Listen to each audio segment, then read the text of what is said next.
ويا مساء الخير ومساء الفل عليكم، ورجعنا لكم تاني بعد المباراة، بعد ماتش السوبر الزمالك والأهلي، واللي قدر الزمالك إنه يحسم السوبر. ونقول مبروك لنادي الزمالك وجماهيره، وهارد لك للأهلي وجماهيره، وطبعا وبالتأكيد لمحلليه اللي هنعرف معاهم النهارده ليه الزمالك فاز وليه الأهلي خسر في المباراة. كمان عايز أقول لكم إن أحد الإحصائيات بتقول الشامبيون أجريسيفيتي أو التيم شامبيون أجريسيفيتي، وهي إن الفرقة توصل للنهائي وتاخد البطولة. كنا قبل المباراة كان الزمالك وصل خمسة، خد أربعة، فكان الأجريسيفيتي بتاعته 80%. الأهلي وصل 12 مرة، خد 8، فكان الأجريسيفيتي بتاعت الأهلي في الفاينل 72%. بعد المباراة الزمالك بقى خمسة من ستة، حسن الشامبيون أجريسيفيتي من 80 ل 85. الأهلي نزلت من 80 ل 72%. لأن طبعا الأهلي بقى 8 زي ما هو من 12 سوبر بدل 11. هنعرف مع أشرف محمد ليه الزمالك فاز، وهنعرف من أحمد صبري ليه الأهلي خسر. هبتدي طبعا بأشرف لأن هو النهارده عريس اليوم، وهو نقول له مبروك للزمالك، وهو اللي هيقول لنا ليه الزمالك فاز، وبعد كده أعرف من أحمد صبري ليه الأهلي خسر.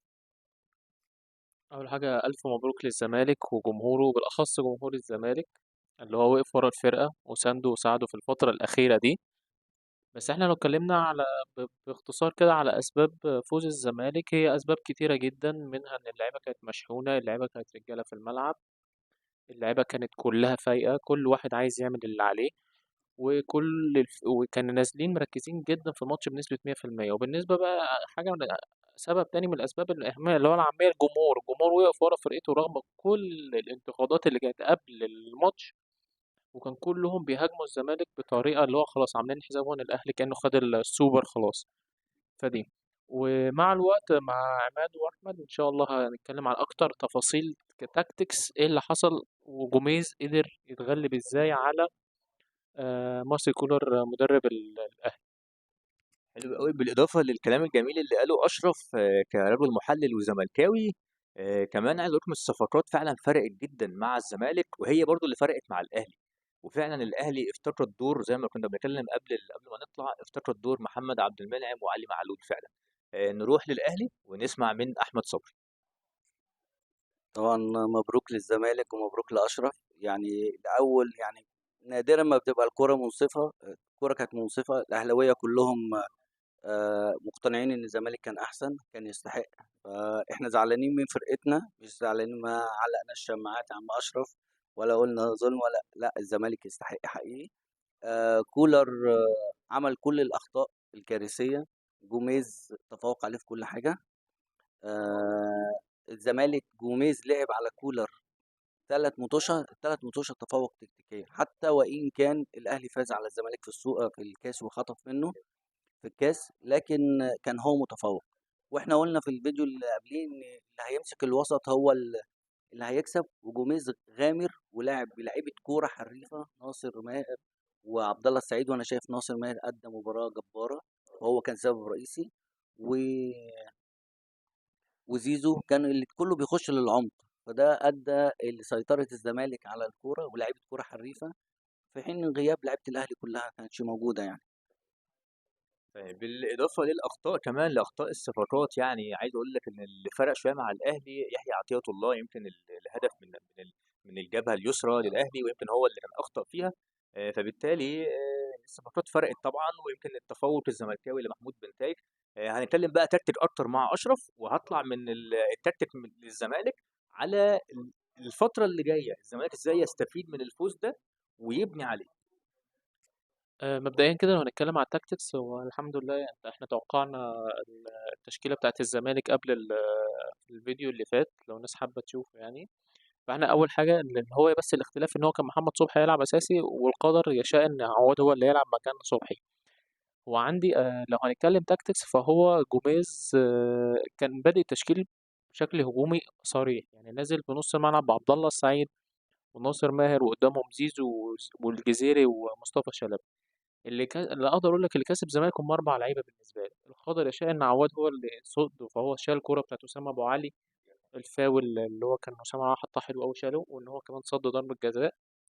احمد بنتاج ده اللي هو يعني الصفقه الغير متوقعه بالتمام، هو قفل على بيرستاو لما طار حتى نزل قفل عليه تماما.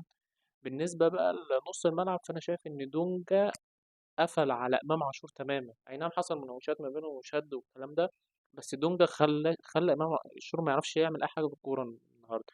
نيجي لعبد الله السعيد، لا عبد الله السعيد 90 دقيقة بالمجهود بالكواليتي دي، بإن هو حتى لما في البلينات بعد ال 90 دقيقة المجهود الجبار ده ينزل ويحط الكورة في بيلين في أول ضربة جزاء بالشكل ده، لا هو لعيب عظيم طبعا.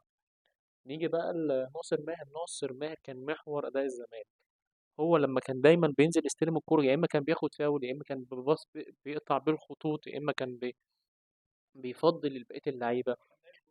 لعيب كورة جامد جدا. حتى لما الأهلي حتى جاب الجون أنا عجبني جوميز اللعيبة كلها بتنشنها، فضل يهدي فيهم واحد واحد لحد ما دخل الشوط التاني. الزمالك مركز جدا. والتغييرات بقى، التغييرات يعني جوميز نزل طبعا، نزل عمر فرج هو أصلا اللي قطع الكورة من يحيى على الله. بالظبط. وعمر فرج والواد مش، وكمان مش لاك لما نزل فوق الدنيا شوية ناحية الشمال. فحتى طاهر لما كان بيدافع معاه فضى الدنيا للإيه، اللي حتى زيزو دخل في قلب الملعب وفضى الدنيا للناحية التانية. دول كان أكتر نقاط موجودة دول النقاط الواضحة أوي. بس عايز أقول حاجة، إن شيكابالا ملعبش، بس اللي عمله إن هو يشجع اللعيبة بالطريقة دي، والفيديو التحفيزي اللي قبل الماتش لا هو خلى شحن اللعيبة جامد جدا، وجوميز كمان شحنهم. فأنا يعني كل لعيبة الزمالك النهاردة عملت أداء عالمي. وآخر حاجة بس عشان ما نساهوش، هو حسام عبد المجيد. حسام عبد المجيد عمل ماتش عالمي على وسام أبو علي. وسام أبو علي حرفيا ما عملش أي حاجة في الماتش ده، هو بس ما هي إلى كرة البيلين. بس هنثبت على كده الزمالك. أنا الزمالك هيبني. الزمالك كده كده هيبني على الفترة الجاية على المكسب ده، خصوصا إن صفقات الزمالك إلى حد ما لحد دلوقتي بالماتش ده إنها كويسة جدا. فأتمنى الزمالك يبني. حتى هو الزمالك خد 2 مليون دولار، مليون ونص من تركيا ونص من أفريقيا. فهو ده هيفرق مع الزمالك، وأتمنى إن الصرف يبقى في مكانه وإن احنا نبني على كده في الماتشات الجاية. سمعنا من اشرف عن الزمالك والتكتيك اللي حصل في المباراه، وازاي الزمالك قدر يوقف الاهلي وكان ليه الغلبه. كمان سمعنا منه عن الفتره اللي جايه ازاي الزمالك يقدر يبني على الفوز ده ويكمل على كده. هنسمع برضو من احمد وهيفيدنا اكتر عن الاهلي وازاي نطلع من الهزيمه وكبوه الهزيمه. طبعا هارد لك للاهلي، بس انا برضو عايز اضيف حته على الزمالك لازم ياخد حقه. آه، جوميز عمل برضو تكتيك بسيط قوي وسهل، ان انا مين اللي بيطلع عندي بالكوره؟ يحيى عطية الله ورامي ربيعه، وكان عندي معلول ومحمد عبد المنعم. هو ضغط على الجنبة دي من بزيزو وبعمر جابر، فخلى دايما ياسر ابراهيم هو اللي فاضي والكرة بتروح له. وطبعا ياسر ضعيف بالكوره، فالاهلي بيفقد الكرة على طول. حتى احنا لو شفت على الجروب بتاعنا انا كاتب ان ياسر ابراهيم كان المفروض يتغير في الدقيقه 65 قبل الجون، حتى بعيدا عن غلطه الجون. اشرف داري حد يخرج بالكوره، الاهلي ما كانش عارف يخرج بالكوره. فدي نقطه عملها جوميز. الزمالك كان متسيد في كل حاجه، استحواذ، سيطره، اجريسيف، كورنرز، كل سكند بول طبعا بتاعه الزمالك. فانت كده الاهلي ما عملش اي حاجه. حتى احنا لينا شوطه بتاعت وسام ابو علي من فاول عادي خالص.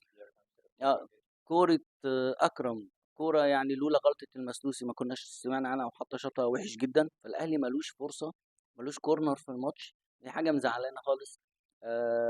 استهتار اللعيبه، حركه النوم، ايه ده الكلام ده؟ ما كسبتش انت، ما حتى الزمالك ما ضيعتش. يعني انت ما لتالت مره على التوالي الزمالك يبقى متفوق في ماتش الاهلي.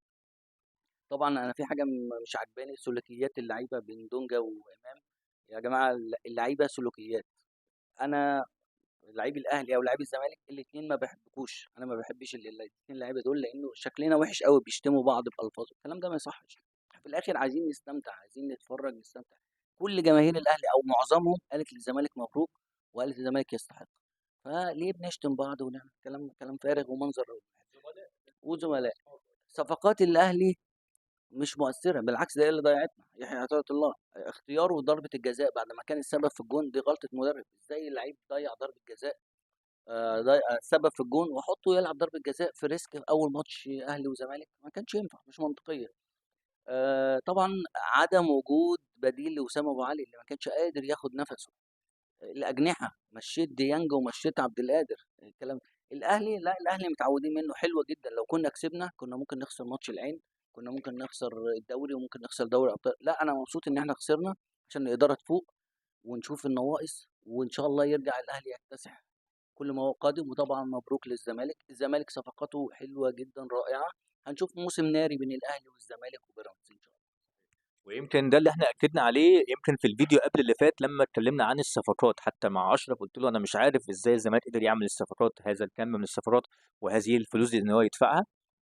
فيمكن فعلا الصفقات هي اللي فرقت، يعني رجحت كفه الزمالك وخلت الاهلي اخطائه كانت فعلا من اللعيبه الجديده فعلا، اللي هو كان يحيى عطيه الله في الليفت باك.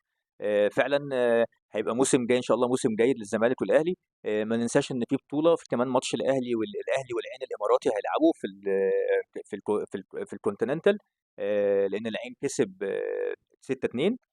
كمان في السوبر المصري، بطوله السوبر المصري اللي هتتلعب في الامارات، اللي هيبقى فيها الاهلي والزمالك وهيبقى فيها سيراميكا كليوباترا وبيراميدز عشان حامل الكاس. هتبقى برضو بطوله حلوه وصعبه، هيبقى في فرصه ان الاهلي ياخد بطاره تاني، وهتبقى نديه حلوه بين الاربع فرق ولو وصلوا، خاصه الزمالك والاهلي للفاينل يعني. كنا معاكم النهارده، كنا مبسوطين قوي بتواجدنا معاكم، عماد غنيم واشرف محمد واحمد صبري، وشكرا ليكم والف الف مبروك للزمالك وهارد لك